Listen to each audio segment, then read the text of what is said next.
Bienvenue sur le balado de la scène agro, produit par Agro-Québec et présenté en collaboration avec Financement agricole Canada. En tant que prêteur entièrement dédié à l'agriculture et à l'agroalimentaire d'ici, FAC a l'expertise et les relations pour vous aider à propulser votre entreprise. Visitez fac.ca. Ici Lionel Levac. Globalement, les exportations agroalimentaires devraient poursuivre leur croissance et le rythme serait probablement plus rapide si quelques économies importantes n'étaient pas impliquées dans des difficultés particulières, des enjeux géopolitiques et même des conflits armés. On peut parler d'un certain optimisme des exportateurs qui portent toutefois une attention particulière à certains phénomènes dont la possibilité de voir Donald Trump revenir à la présidence des États-Unis. Je brosse un tableau des discussions tenues au cours du 2e sommet de l'exportation du groupe Export agroalimentaire. Voici mon reportage. L'exportation joue un rôle important dans l'économie agroalimentaire du Québec. La politique bioalimentaire établit d'ailleurs des cibles à ce sujet.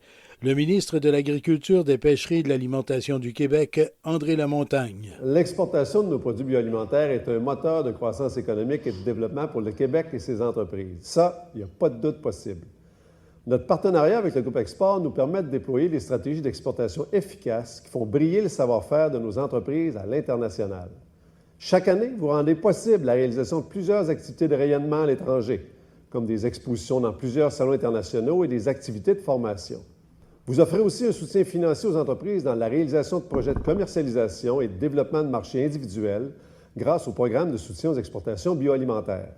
C'est d'ailleurs 80 demandes qui ont été reçues par l'entremise de ce programme lors de la dernière période de dépôt de projet qui a eu lieu à l'hiver 2024.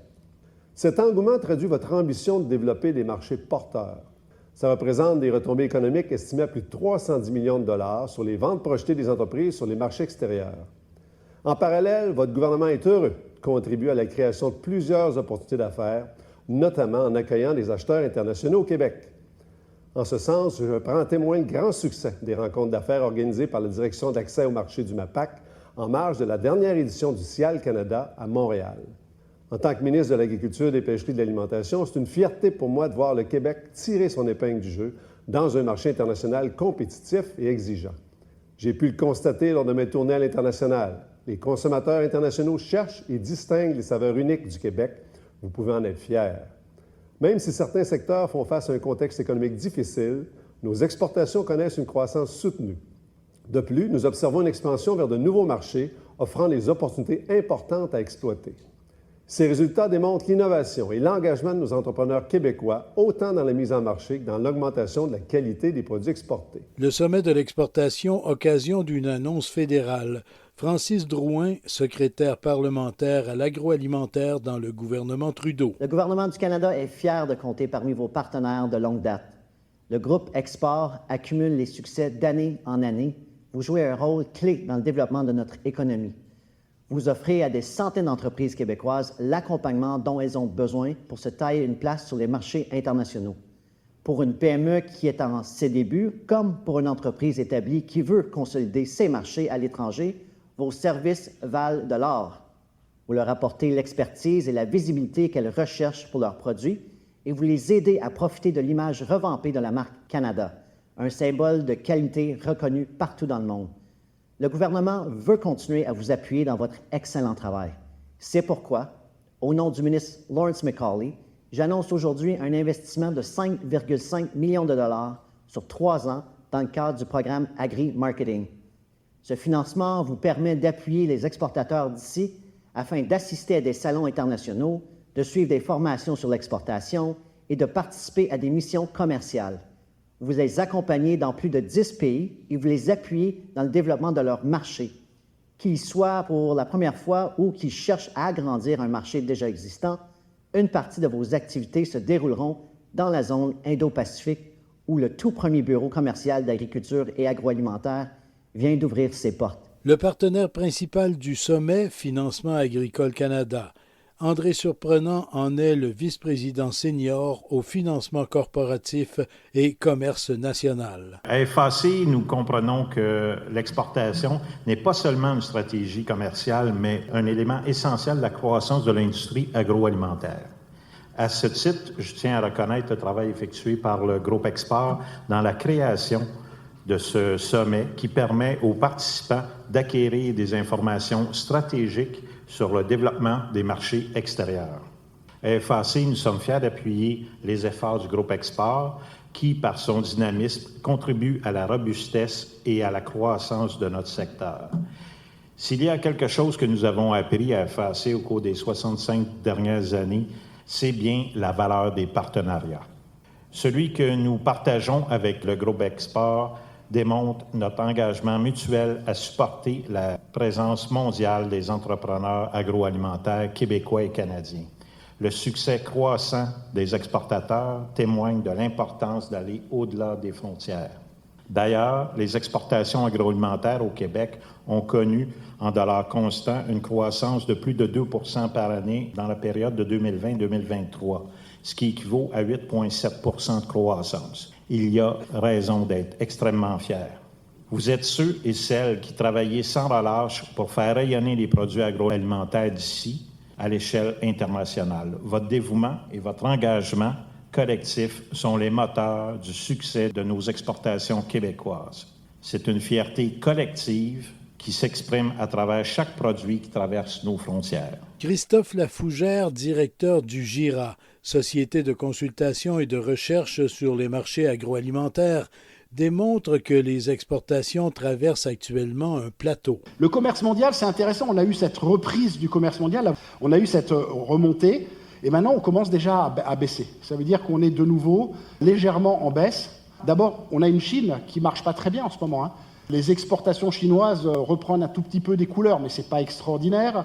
On est, nous, Européens, Américains, Canadiens, moins intéressés par certains produits chinois. Donc il y a une baisse des importations. On expédie moins de choses aussi. Donc d'une manière générale, effectivement, on a un impact sur le commerce mondial. Le prix des containers est à la hausse. On a fait quand même 151% par rapport à il y a un an. C'est reparti à la hausse. C'est reparti à la hausse, pourquoi ? Parce qu'en fait, on a une guerre au niveau de la mer Rouge avec les Houthis, et du coup, en fait, la majorité des bateaux ne peuvent plus passer par le canal de Suez. Donc, du coup, on se retrouve obligatoirement à faire le tour. Ça a 10, 15, 20 jours de plus. C'est des coûts supplémentaires, même si j'ai quand même l'impression que c'est un peu exagéré, parce qu'il y a aussi le coût du canal qu'on ne paye pas, donc l'un dans l'autre. Mais quand même, ce qui risque de sauver quand même ça, c'est qu'il y a eu énormément d'achats de bateaux suite à la crise du Covid, énormément d'achats de bateaux. Il y a des grosses capacités de porte-containers qui sont en train d'arriver et qui vont obligatoirement avoir un impact, mais plutôt vers la baisse. Ça, je pense que c'est une manière pour les 3 grands armateurs mondiaux d'améliorer un minimum leurs marges qui, à l'heure actuelle, sont fortement dégradées parce qu'en fait, ils ont perdu pas mal d'argent, surtout l'année dernière. Donc, si on regarde le commerce mondial, la moyenne sur la période, c'est 5,2%. Donc on a eu cette croissance de 5,2% sur la période. Mais à l'heure actuelle, on est à 0,2% en 2023. C'est la période la plus basse qu'on ait jamais vue depuis 50 ans, depuis en fait la dernière récession. Donc, et ça, c'est avec les services. Quand vous prenez juste les marchandises, on est à moins 2%. Donc on a cette baisse du commerce mondial. Et ça, c'est quand même quelque chose qu'il faut quand même constater. Et quand on regarde les mesures commerciales, il y a moins d'accords commerciaux qui sont négociés. Bon, en même temps, il y en a déjà eu beaucoup qui ont été faits, donc il y en a peut-être aussi moins à faire, mais c'est de plus en plus compliqué. Mais le problème, si vous regardez, c'est qu'on est en train de les remettre en question, ces accords commerciaux. Vous avez sûrement entendu en Europe, il y a eu un vent quand même de révolte de la part du monde agricole au cours des derniers mois, qui ont été bien allumés par toute l'extrême droite européenne, avec non au Mercosur. Je vous rappelle que la France, en fait, a voté non contre le CETA, d'accord ? Alors, il y a une petite astuce en France, c'est que le gouvernement français, on est très fort quand même, ça, excusez-moi, il faut quand même, on est très fort. Le gouvernement français n'a pas besoin de donner la décision du Parlement à Bruxelles, d'accord ? Donc Bruxelles, officiellement, ne sait pas que la France a voté contre. Il ne faut pas le dire, mais ça, c'est le cas. Vous apercevez qu'en Allemagne, ça a été la même chose, et ça, c'est ce qu'on commence à voir maintenant dans les journaux, en disant, en fait, on ne veut plus d'accords commerciaux, on n'en a pas besoin, ça détruit nos emplois, etc. Ils ont simplement oublié une chose, c'est qu'au niveau du CETA, c'est les Européens les gagnants, c'est pas vous. Donc là, ça s'appelle se tirer une balle dans le pied quand même. Mais Si vous voulez, c'est de la démagogie pure, mais ça, vous allez le voir de plus en plus. Ces barrières non tarifaires, ces accords négociés qui sont non ratifiés, c'est quelque chose qu'on va voir de plus en plus. Et Christophe Lafougère rappelle qu'aucun exportateur ne doit négliger les mesures de développement durable. Le panel Innocentre faisait d'ailleurs le point sur ces questions, en particulier les critères ESG, environnement, société et gouvernance. Natacha Houd, vice-présidente, Alain Larocque, conseiller d'affaires, tous deux d'Innocentre, mais tout d'abord Dany Lamontagne, directeur général de Chocolat La Montagne. Si vous aviez peut-être une recommandation à faire. Bien, je dirais au moins de commencer par le diagnostic, oui. S'en occuper, puis de ne pas essayer d'aller trop vite, puis de mobiliser les équipes pour commencer à mettre des choses en place. C'est la même recommandation. Je pense qu'il faut commencer. Il faut juste y aller, ouais. Natacha? Petit pas, mettez-vous en action. Posez-vous la question, c'est quoi les risques et opportunités de mon entreprise? Si vous les connaissez, vous êtes une coche au-dessus. Oubliez même les ESG, là. Oubliez ça. Vous devez connaître les risques et opportunités à votre entreprise pour demain, pour vous. Puis une fois que vous le faites, vous êtes dans la démarche ESG. Vous êtes dedans. Donc, c'est vraiment ça, risques et opportunités. C'est quoi les risques? Ma chaîne d'approvisionnement, es-tu à risque? Si elle l'est, OK, je le sais maintenant. Est-ce que je veux agir?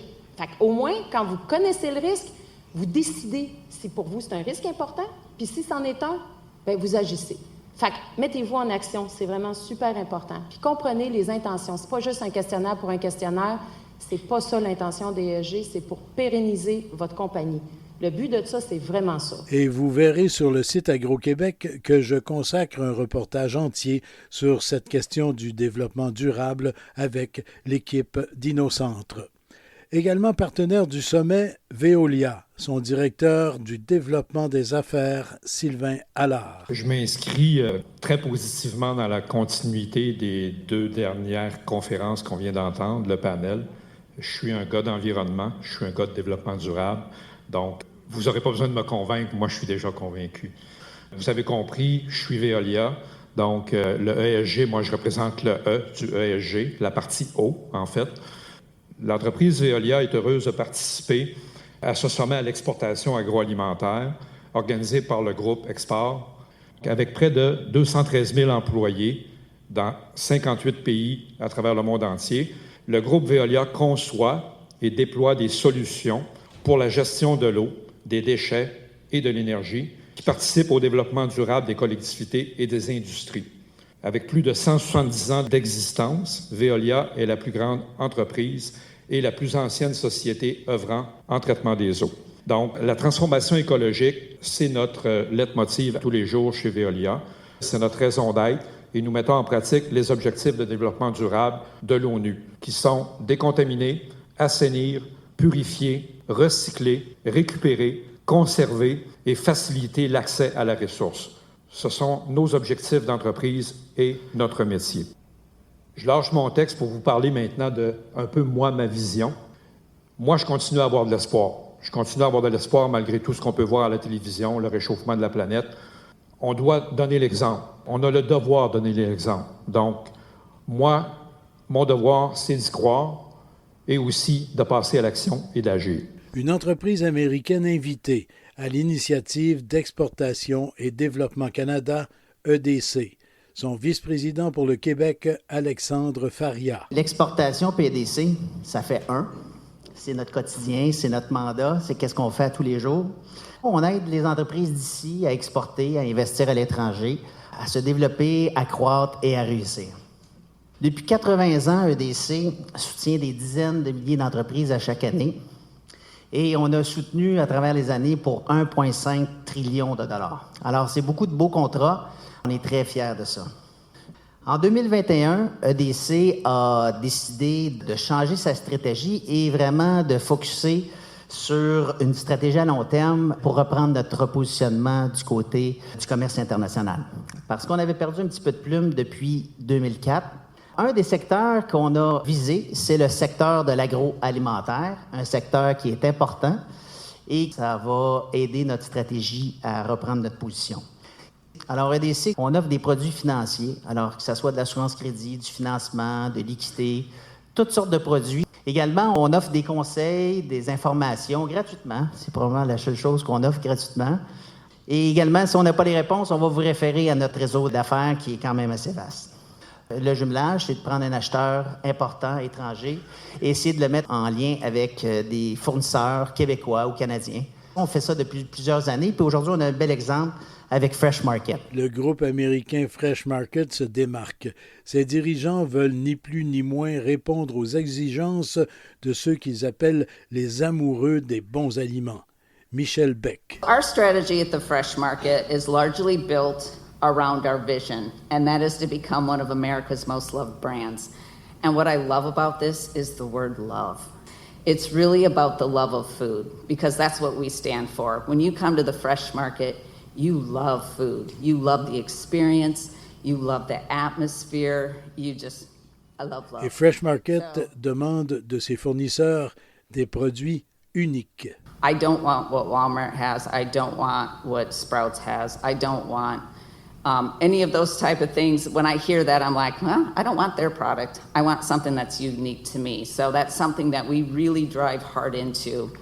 Things that are story-worthy, really unique. If you have a unique process of how you do this, if it's handmade, if it's small. Fresh Market a ses particularités et des exportateurs d'ici se montrent intéressés. Mais comme pour l'ensemble du secteur agroalimentaire des États-Unis, le contexte pourrait rapidement se compliquer. L'analyste Christophe Lafougère. Il y a beaucoup d'espoir, il y a moyen d'augmenter vos exports. Le seul problème, c'est qu'en fait, la majorité de vos exportations sont vers les États-Unis. Qu'est-ce qui va se passer si demain Trump revient? Et il faut bien se le dire, nous, en Europe, on le regarde à l'heure actuelle. On a travaillé avec des Américains. À l'heure actuelle, on estime que les droits de douane pour les produits, entre autres laitiers européens à destination des États-Unis, on va avoir au moins du plus 10%. Qu'est-ce qui va se passer demain si Trump revient? Donc ça, c'est la grosse faiblesse, en fait, de vos exportations. C'est cette dépendance énorme, mais en même temps, c'est très compliqué pour les États-Unis de se passer de vous, puisque dans chacun de ces catégories, vous avez une part prépondérante. Donc ce n'est pas demain que ça va se passer, mais le problème de Trump, c'est que je ne suis pas sûr que tout soit forcément tout le temps réfléchi avec une vision à long terme. Dans le panel Banque nationale, 3 exportateurs de tailles différentes présentaient leur approche à l'exportation. Tout d'abord, Catherine Soumagui de Nature Source. Lorsqu'il s'agit de pénétrer un nouveau marché, j'ai appris 4 leçons très importantes. 1, vous avez besoin beaucoup de patience et persistance. Ce n'est pas toujours facile. 2, amélioration continue des produits pour s'assurer qu'ils répondent toujours aux besoins des consommateurs. 3, sois soucieux de l'image remarque et le retravailler au fil des ans pour qu'elle ne devienne jamais stagnante.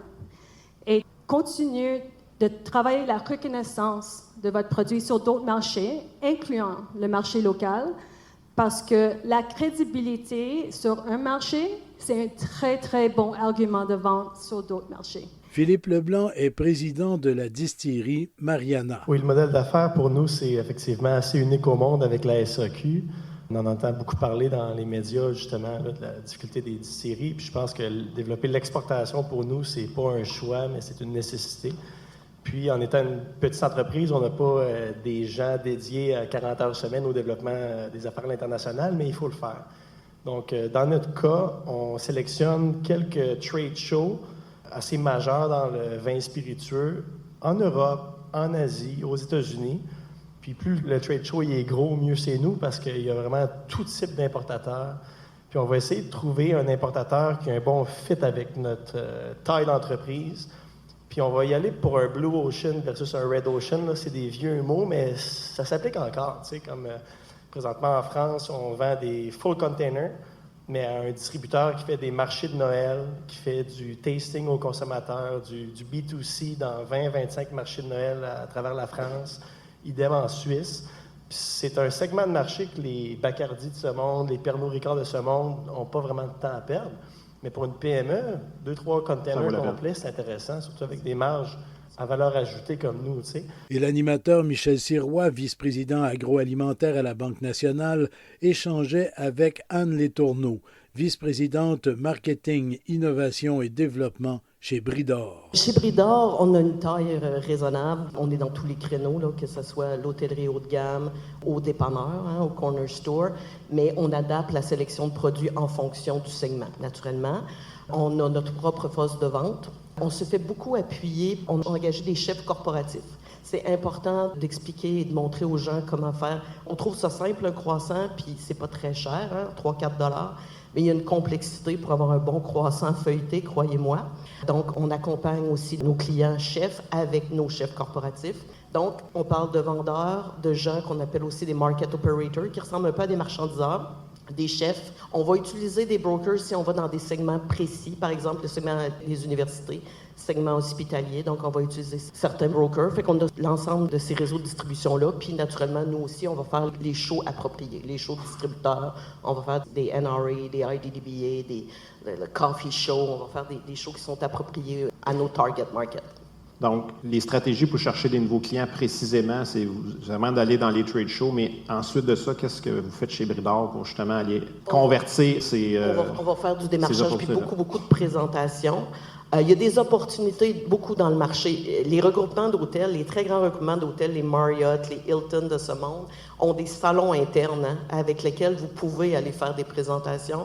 C'est plus ciblé, c'est juste pour l'ensemble des hôteliers. Fait que ça nous permet de faire de la croissance organique dans une chaîne où on est là, déjà. C'est diverses approches très, très ciblées, très, très proches des decision makers. Bilan de ce deuxième sommet de l'exportation avec le président-directeur général du groupe Export. M. Martin Lavoie, il y a beaucoup d'exportateurs qui sont ici et tout le monde a le sourire. Ça va bien dans les exportations?